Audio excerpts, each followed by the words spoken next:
नमस्कार दोस्तों, ट्रिकी गुरु अमित गुप्ता के YouTube चैनल में आज आपका फिर से स्वागत है। दोस्तों, आज मैं आपके लिए लेकर आया हूं दिशा परीक्षण के सापेक्ष दिशा का एक ऐसा प्रश्न जो कि यूपीएसआई की 2017 की ऑनलाइन परीक्षा में पूछा जा चुका है। और आज के इस वीडियो में मैं आपको बताने वाला हूं कि दिशा परीक्षण के सापेक्ष दिशा वाले प्रश्न गलत किन किन कारणों से हो जाते हैं। तो पहला कारण यह है कि इन दिशाओं के बारे में हम परिचित तो होते हैं कि उत्तर, दक्षिण, पूरब, पश्चिम और बाकी बीच की 4 दिशाएं कौन सी हैं, लेकिन गलती ये करते हैं कि जब हम मुड़ते हैं तो कभी पश्चिम के बदले में उत्तर, उत्तर के बदले में गलती से दक्षिण मुड़ जाते हैं और ये मानवीय त्रुटि है और ये संभव है।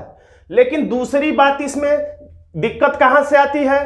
तो दिक्कत यहां पर आती है जब प्रश्न में कहा जाता है तो दाएं के बदले हमें मुड़ना चाहिए घड़ी के दिशा में और गलती से हम मुड़ जाते हैं घड़ी के विपरीत दिशा में, तो यहां भी गलती होती है। अगर बाएं कहा जाए तो हमें मुड़ना चाहिए एंटी क्लॉकवाइज यानी घड़ी के सुई के चलने की उल्टा दिशा में, लेकिन हम मुड़ जाते हैं गलती से घड़ी के सुई के चलने की दिशा में और यहीं पे हमारा प्रश्न फिर से गलत हो जाता है। तो यहां पर रटना मैं हर वीडियो में बताता हूं दिशा परीक्षण की, बहुत आसान है। द से दाएं और द से दिशा में, यानी कि दिशा मतलब कि घड़ी के सुई के चलने की दिशा में, और ब से बाएं और ब से विपरीत दिशा। किसके? तो घड़ी के सुई के चलने की ब से विपरीत दिशा में। और कितना?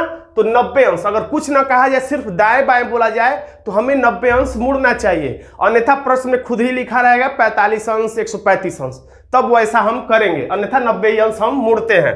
तो इन दो बातों के अलावा पहली बात तो ये हो गई, इसके वजह से गलती है तो मानवीय त्रुटि है, ये भी मानवीय त्रुटि है, इसको आप खास तौर से सुधार करिए। और तीसरी गलती जो सबसे बड़ी है वो ये है कि खास तौर से सापेक्ष दिशा या दूरी वाले प्रश्नों में कि हम दूरी के अनुपात का ध्यान नहीं रखते। जैसे अगर प्रश्न में कहा जाए एक व्यक्ति उत्तर की ओर 5 किलोमीटर गया तो 5 किलोमीटर बनाते हैं, फिर अगर कह दे कि वो दाएं 10 किलोमीटर गया तो 10 किलोमीटर भी हम लोग इतना ही बना देते हैं, जितना बड़ा 5 किलोमीटर उतना बड़ा 10 किलोमीटर।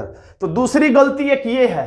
या प्रश्न में कहा है कि एक व्यक्ति उत्तर की ओर गया 10 किलोमीटर और फिर बाएं मुड़कर या दाएं मुड़कर वह 20 किलोमीटर गया तो 20 किलोमीटर इतना ही बना देते हैं, इससे भी छोटा है। तो ये गलतियां मैंने देखा है कई प्रतियोगी छात्र करते हैं, यानी कि अनुपात में दूरी बनाना खास तौर से सापेक्ष दिशा वाले प्रश्नों में, सापेक्ष दिशा वाले प्रश्नों में जरूरी है। और कैसे पकड़ेंगे कि सापेक्ष दिशा वाला प्रश्न है? तो प्रश्न लाइन के नीचे जब आप देखेंगे तो कहीं ना कहीं आपको से जरूर लिखा हुआ मिलेगा, जैसे कि प्रारंभिक स्थान से अंतिम स्थान किस दिशा में है, या प्रारंभिक स्थान से अंतिम स्थान कितनी दूरी पर है, या अंतिम स्थान से प्रारंभिक स्थान कितनी दूरी पर है या किस दिशा में है, यानी से आपको किसी न किसी रूप में दिखाई जरूर दे जाएगा। तो ये इसी के लिए मैं आपको आज ये ट्रिक भी बताऊंगा, देखिएगा ये ट्रिक कैसे काम करता है। और ये सापेक्ष स्थिति वाले प्रश्नों के लिए स्टार नहीं है, बल्कि सापेक्ष वाले प्रश्नों के लिए ट्रिक क्या है? तो सबसे पहले प्लस बनाइए और प्लस बनाने के बाद गुणा का चिन्ह ऐसे बनता है, तो आप इसमें एक गुणा भी इसी में बना दीजिए, यानी स्टार जैसा बन जाएगा, तो आप आसानी से सापेक्ष दिशा वाले प्रश्नों को सॉल्व कर सकते हैं। तो देखिए स्क्रीन पर ये प्रश्न, देखिए इसमें लिखा हुआ है रानील का मुंह दक्षिण दिशा में है, यानी यहां से रानील का मुंह जो है दक्षिण दिशा में है, यानी नीचे की तरफ है। वह 10 मीटर सीधा चलता है, यानी कि दक्षिण दिशा में है, वो 10 मीटर सीधा चलता है, इतना ही चलाते हैं।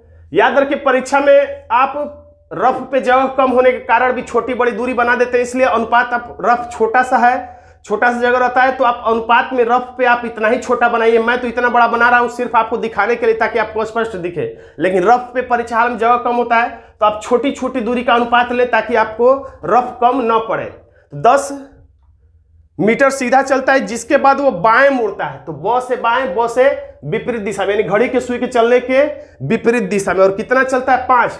तो ये नहीं कि 5 भी इतना ही चला दीजिए। अब एकदम एग्जैक्ट नाप कर तो नहीं स्केल से बनाएंगे, लेकिन एक आंखों से अंदाजा लगा लेंगे कि 10 इतना है तो इसका आधा 5 होना चाहिए, तो लगभग हम यहाँ बनाकर 5 लिख देंगे। 5 मीटर चलता है, वहां से वह हर मोड़ के बाद 5 मीटर तय करता है। यहां से जब वो चलेगा तो हर मोड़ के बाद 5 मीटर की दूरी तय करता है, और इसके लिए वो क्या करता है? एक बार बाएं और एक बार दाएं मुड़ता है। तो ब से बाएं और ब से घड़ी के सुई के विपरीत दिशा, यानी कि घड़ी की सुई उल्टा चले तो ऐसे चलेगी, यानी कि यहां से वह 90 अंश बाएं मुड़ जाता है और 5 किलोमीटर, यानी कि जितना दूरी ये है, या कह सकते हैं ये 10 है तो 10 का आधा लगभग यहां तक ये पहुंच जाएगा। और 5 मीटर एक बार बाएं और एक बार दाएं का मतलब 10 से दाएं, 10 से दिशा में, यानी घड़ी की सुई के चलने की दिशा में, यानी कि क्लॉकवाइज। तो फिर 5 किलोमीटर है तो इसलिए 5 किलोमीटर फिर इतना ही चला देते हैं और लिख देते हैं 5, और तीर का निशान बनाते चलेंगे ताकि पता चले कि मुंह व्यक्ति का किस तरफ है। अब उसके बाद वह उत्तर दिशा में चलना आरंभ करता है और 15 मीटर की दूरी करता है।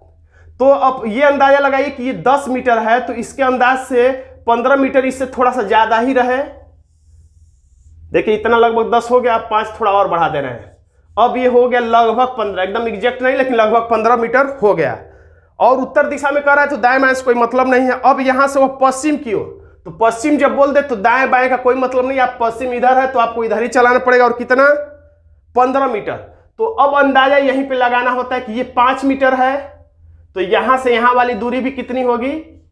5 ही होगी। और यहां से और यहां की दूरी 5 मीटर आपने लिखा ही है, तो ये 5 मीटर यहां से यहां और यहां से यहां मिलके दोनों कितने हो जाएंगे? यहां से यहां पूरी दूरी 10 मीटर। एक अंदाजा आपको अपने से लगा लेना है इस तरह से अनुपात निकाल के कि 10 मीटर तब दूरी हो जाएगी। 5 मीटर ये और 5 मीटर ये, दोनों मिलकर 5 5 10, इतना दूरी ये 10 मीटर हो गया। और इसको चलना है कितना? 15 मीटर, यानी कि ये दूरी जो है इसके यहां से यहां तक ये पहुंचा तो ये लगभग 10 मीटर चल चुका है। लेकिन थोड़ा सा 5 मीटर और इसको चला दीजिए, यानी यहां तक ये पहुंचेगा तो ये 15 मीटर हो जाएगा। अब पूछ रहा है लास्ट में कि अभी वो आरंभिक बिंदु से, तो आरंभिक बिंदु कौन सी है? तो ये है। तो आरंभिक बिंदु के पास ही से बोल रहा है, तो जहां पर जिस शब्द के आगे से बोले वहीं पर प्लस का निशान बना दीजिए और फिर गुणे का निशान बना दीजिए, यही वो ट्रिक है। और वहीं से खड़े होकर बीचों बीच से देखिए कि ये दिशा कौन सी है, ये वाली दिशा जो यहां पे खड़ा है। अब इसका मुंह पश्चिम की ओर है तो आपका आंसर पश्चिम नहीं है, क्योंकि ये दूर खड़ा व्यक्ति है, इसका मुंह किस दिशा में है इससे कोई मतलब नहीं। यहां से देखने पर यह किस दिशा में दिखेगा? तो ये वाली दिशा है उत्तर और ये वाली दिशा है पश्चिम। तो उत्तर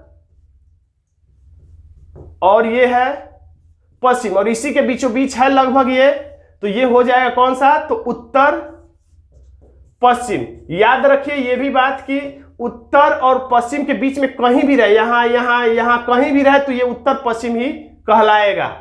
इस बात के आप कुछ छात्र यही गलती करते हैं कि आप ये समझ जाते हैं कि पश्चिम की ओर जा रहा है। एक दूर खड़ा हुआ व्यक्ति किस दिशा में देख रहा है इससे कोई मतलब नहीं होता। सापेक्ष स्थिति का मतलब ही है कि अगर कोई व्यक्ति यहां पर खड़ा है, अगर कोई व्यक्ति ए नाम का व्यक्ति यहां से इसको देखेगा तो ये कहेगा ये व्यक्ति दक्षिण में है। बी नाम का व्यक्ति अगर इसको देखेगा तो ये कहेगा कि उत्तर में है। सी नाम का व्यक्ति इसको देखेगा तो ये बोलेगा कि पश्चिम में है।